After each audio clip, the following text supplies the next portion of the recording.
So we're done with this now. The next thing I want to do is to show you how you can use this feature using Pydantic AI. So to do that, I am going to go back to my code. Inside the MCP Elicitation client, I have my language model here set up. I have the example environment file. So you need to specify your Open API endpoint, your key, your model name, and the API version in your own version of the file. So you just rename this file to env.sh, and then you will have to source that file to load the environment variable. So in my own case, I'm going to do that so that when I do this, all my environment variables are fully loaded and I can run it.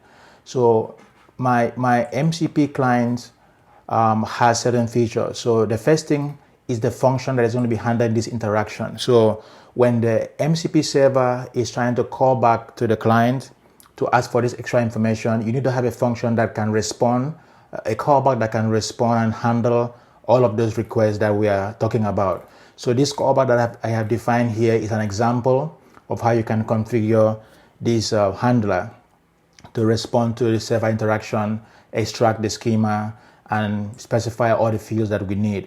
So we have that here.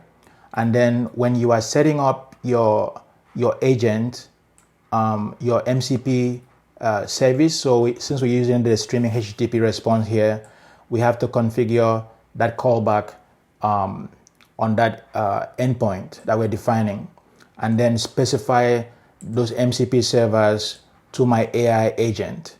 So that's what is happening here. Now, once we do that and we have all our environment variables loaded, we can now go ahead and run the code.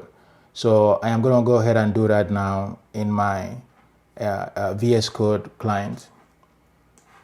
But the client that we're doing here is Pydantic.